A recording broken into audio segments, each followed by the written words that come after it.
Bonjour madame, bonjour monsieur.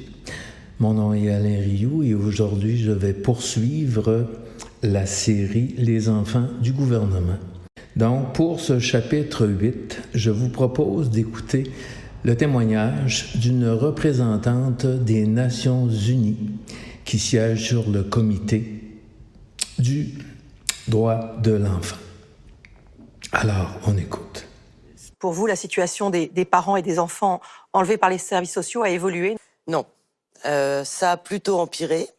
En fait, les différentes actions qui ont été prises tant par la Commission européenne qui est venue faire une enquête à Londres que par les Nations Unies n'ont strictement servi à rien. On a l'impression que...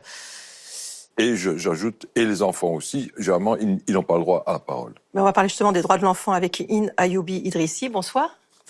Vous êtes experte au comité des droits de l'enfant de l'ONU. Le rôle du comité, c'est de surveiller la mise en œuvre de la Convention des droits de l'enfant par les États qui l'ont ratifiée. Les services sociaux anglais ont été convoqués pour s'expliquer sur les maltraitances subies par les enfants placés. Le comité, il a été alerté lorsqu'il a commencé à préparer le dialogue avec le Royaume-Uni. Les experts de l'ONU ont vraiment mentionné que de plus en plus, ils sont alarmés par les retraits recrudescents des enfants de leur milieu familial. Le droit de garder pour les enfants qu'ils veulent des liens avec leurs parents, c'est un droit qui est garanti par la Convention internationale des droits de l'enfant. C'est un des principaux droits. Le droit de l'enfant, déjà dès le préambule de la Convention, on trouve que la famille est le milieu naturel de la société, le milieu naturel du développement de l'enfant.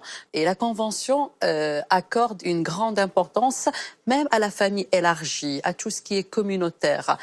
Le maintien des liens avec la famille est quelque chose de très important. Ça veut dire que le principe pour les rédacteurs de la Convention des droits de l'enfant et la jurisprudence du Comité des droits de l'enfant, le principe c'est l'enfant doit grandir dans un milieu familial, quel que soit donc son milieu biologique en priorité, sauf si l'on va de son intérêt.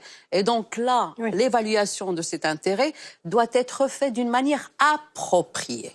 Et non une évaluation qui répond aux préoccupations des parties qui se prononcent à la place de cet enfant, des parents. Ce qui est également demandé, c'est dans tout le processus d'évaluation, c'est de garder énormément le contact avec les parties concernées, à savoir les parents et les enfants. Chose que nous avons vu que dès le départ, les parents et les enfants ont été laissés de côté. Il y a un troisième protocole additionnel, facultatif à la Convention des droits de l'enfant. C'est un protocole qui permet aux enfants de présenter des communications, ce qu'on appelle des plaintes, s'ils estiment que leurs droits sont violés. Le problème, c'est que premièrement, le Royaume-Uni n'a pas encore signé, ni ratifié, ni adhéré à ce protocole.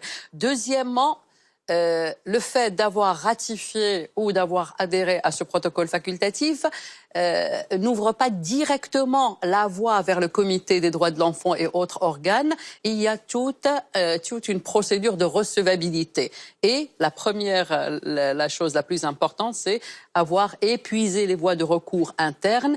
Si le protocole facultatif ne peut pas être la voie pour accéder aux organes des Nations Unies, le Comité des droits de l'enfant et autres organes, il y a ce qu'on appelle les procédures spéciales, par exemple les rapporteurs spéciaux.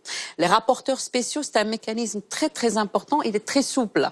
On peut accéder par l'intermédiaire de ces rapporteurs et les titulaires de mandat peuvent même faire des visites dans le pays en question. Donc il y a des moyens à exploiter. Si les tribunaux anglais sont défaillants, le Royaume-Uni fait quand même partie du Conseil de l'Europe. Il a adhéré à la Convention européenne des droits de l'homme. Cette convention garantit le respect de la vie privée et familiale. Et pourquoi le gouvernement britannique n'a pas été appelé plus souvent? Pourquoi? Parce que de ce côté-là aussi, la Cour européenne des droits de l'homme a peur d'un Brexit. Parce qu'à ce moment-là, l'adhésion au Conseil de l'Europe, à la Convention des droits de l'homme, à la juridiction de la Cour, fait partie des conditions pour être membre de l'Union européenne, mais dès lors qu'on n'est plus membre de l'Union européenne, l'Angleterre, même pour une affaire où il y avait un risque potentiel, la Cour européenne des droits de l'homme avait considéré, si les autorités considèrent que c'est un risque potentiel, c'est que elles avaient raison d'éloigner l'enfant, chose qu'elles n'ont jamais fait à l'égard d'autres États membres. La protection de l'enfance a enlevé des enfants à leurs parents sur une simple suspicion. Ça se voit dans d'autres pays, vraiment? Malheureusement. Malheureusement, de plus en plus. Ça, c'est vraiment le constat du Comité des droits de l'enfant, c'est que de plus en plus, aussi bien dans les pays développés que dans les pays en développement, il y a une attitude de retrait des enfants à leur famille. Ça veut dire, au lieu d'agir en amont et aider les familles à exercer une parentalité, une positive, au lieu de soupçonner les mauvais traitements, c'est aider. Parce que les mêmes problèmes se retrouvent partout, que ce soit dans la famille biologique ou dans la famille de remplacement, là où l'enfant va être déraciné, éloigné de ses parents, de sa fratrie ou autre. Ce qu'il fallait, c'est agir en amont, aider les familles. Maintenant, il y a une peur, une appréhension chez ces familles. Les familles économiquement, socialement en détresse ou dans la difficulté, ils n'osent pas aller demander de l'aide parce que directement cette aide peut se traduire et à terme se traduira par un retrait de l'enfant. Donc malheureusement, c'est le constat. Bon, en Grande-Bretagne, ce qui est extraordinaire, c'est qu'alors quoi que vous fassiez, si c'est un enfant en âge d'être adopté, le récupérer, c'est quasiment mission impossible. Mais il y a aussi beaucoup de gens, il y a toujours beaucoup de gens qui pensent que non, si on leur retire leurs enfants, c'est que ce sont des brutes. À moi, ça ne peut pas m'arriver. Est-ce que la France va suivre l'Angleterre dans cette notion de profit ? Bon, parce que effectivement, c'est du business privé, les familles d'accueil, les institutions.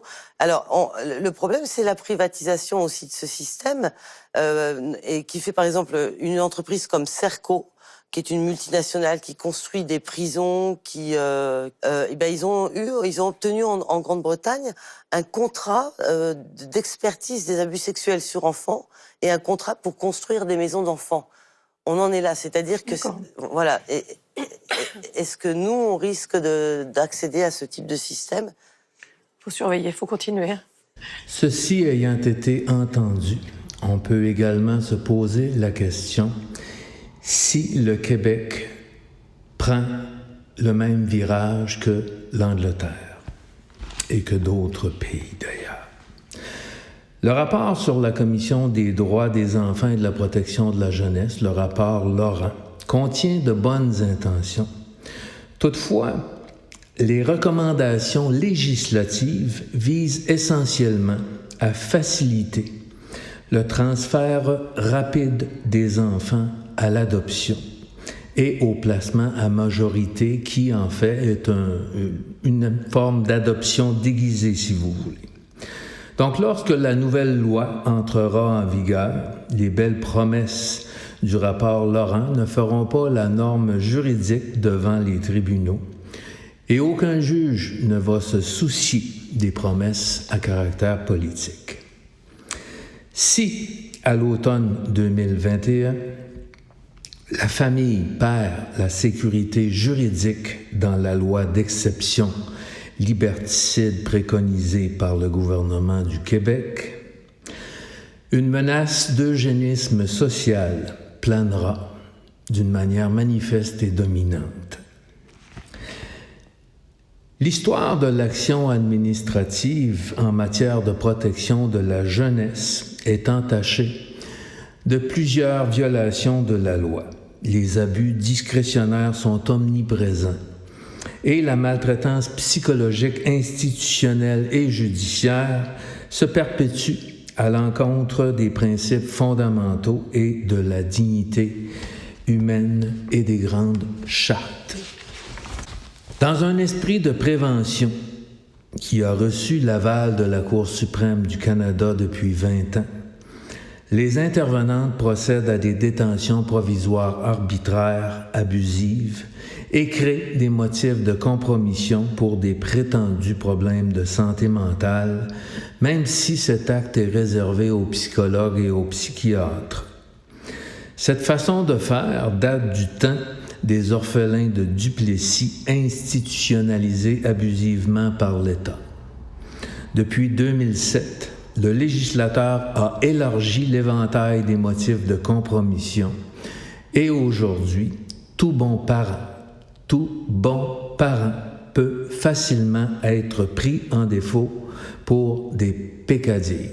Et c'est un peu comme le disait la représentante de l'ONU. Les gens se croient à l'abri et se disent « ça ne m'arrivera pas à moi », sauf si un jour la DPJ débarque chez vous. Donc, après avoir réalisé une étude à fond du dossier à partir de la documentation institutionnelle, une preuve irréfragable révèle des manquements administratifs graves. Pour ces motifs, j'ai demandé à la direction de la Commission sur la santé et les services sociaux du Québec pour être entendue, au nom de milliers de parents biologiques.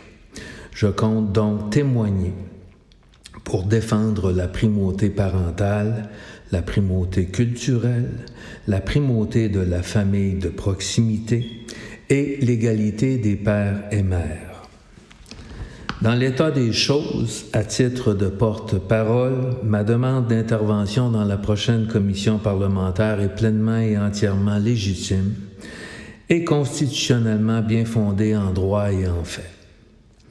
Pour conclure, je m'adresse à nouveau à tous les parents, les grands-parents, les citoyens et citoyennes concernés par la question de la primauté parentale et de l'avenir de la famille biologique. Je vous demande donc de vous prononcer en allant répondre aux questions du référendum 2021 sur la page Internet de l'organisme Les Papas en Action à l'adresse lespapas.org/référendum. Madame, Monsieur, merci.